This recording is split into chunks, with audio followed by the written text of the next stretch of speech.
ছোট থেকে বড় সবারই খুব পছন্দের একটা খাবার হলো যে কোনো ধরনের কাবাব।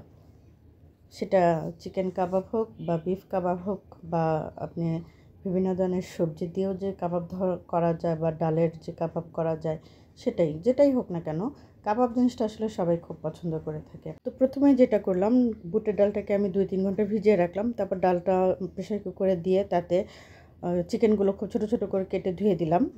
তারপর লবণ, সামান্য হলুদ, স্বাদ মতো মরিচ, আদা রসুন বাটা, গোটা গরম মশলা যেমন এলাচ, দারচিনি, তারপরে তেজপাতা, আর দিলাম গোটা শুকনো মরিচ দিয়ে 1 কাপের মতন পানি দিয়ে খুব ভালোভাবে মিশিয়ে একটা সিটি দিয়ে নিলাম। যেহেতু পানিটা আমি অল্প দিয়েছি, তাই একটা সিটি দিয়ে আমি লো হিটে প্রায় আরও 10 মিনিটের মতন ভাপে রেখেছিলাম। তারপরে এই যে দেখুন, খোলার পরে খুব সুন্দরভাবে জিনিসটা একদম গলেও গিয়েছে, পুড়েও যায়নি এবং পানিও থেকে যায়নি। তো এভাবেই আপনারা করে নেবেন। একদম একটা সিটি দেওয়ার পরেই চুলার ভলিউমটা একদম কম করে দিয়ে প্রায় 10 মিনিটের মতন রেখে দিতে হবে।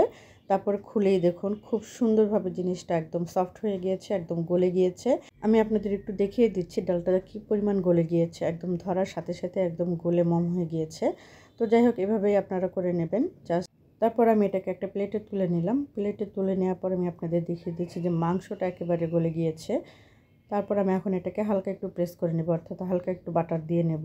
বেটে নেওয়ার পর এমন হয়েছে, আমি এখন একটু গরম মশলা গুঁড়ো দিলাম, পেঁয়াজ কুচি দিলাম, কাঁচামরিচ কুচি দিলাম এবং একটা ডিম ভেঙে দিলাম। দিয়ে এটাকে আমি এখন খুব ভালোভাবে একটু মেখে নেব। মেখে নিয়ে সব কিছু যখন খুব ভালোভাবে মাখা হয়ে যাবে, তখন আমি এটাকে 2 হাতের তালুতে নিয়ে একটু ঘুরিয়ে গোল করে নেব। গোল করে নিয়ে তারপর আমি এটাকে একটা কাবাবের শেপ করে নেব। 2 হাতে গোল করে নিয়ে একটু প্রেস করলে একটা গোল শেপ, রাউন্ড শেপের একটা কাবাব তৈরি হয়ে যাবে। তো আমি এভাবেই সবগুলো কাবাব তৈরি করে নিলাম।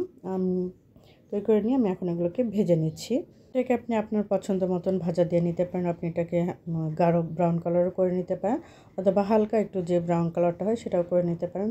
এটা যার যার খুশির মতন ভেজে নিতে পারেন, কারণ জিনিসটা সব কিছুই খুবই মানে আগে থেকে যেহেতু সেদ্ধ করা বা আগে থেকে যেহেতু কুক করা, তো এটা আসলে ভাজাটার উপর নির্ভর করে আপনি কতটুকু ডিপ ফ্রাই করতে চান অথবা কতটুকু ফ্রাই মানে হালকা ফ্রাই করতে চান সেটার উপর। তো আমি একটু হালকা করেই ভেজে নিলাম, কারণ আমার কাছে এই কালারটাই ভালো লাগে দেখতে।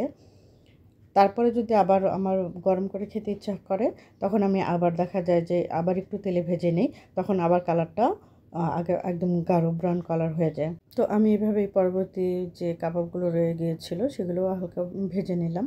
ভেজে নেওয়ার পর আমি যে কাজটা সবসময় করে থাকি, যেহেতু ফ্রাই প্যানের মাঝখানটায় তেল থাকে এবং সাইডে কিন্তু কোনো রকম তেল থাকে না, তো আমি কাবাবগুলোকে এক সাইডে এভাবে উঠিয়ে রাখি যাতে তেলগুলো ঝরে যায় এবং কাবাবের গায়ে কোনো রকম তেল না থাকে। তো আমি এভাবেই সবগুলো কাবাব ভেজে নিলাম। আর এভাবেই আমি আসলে কাবাব তৈরি করে থাকি। তো আপনাদের কাছে আমার রেসিপিটি কেমন লাগলো অবশ্যই জানাবেন। যদি ভালো লেগে থাকে তাহলে অবশ্যই লাইক, কমেন্ট এবং শেয়ার করে দেবেন।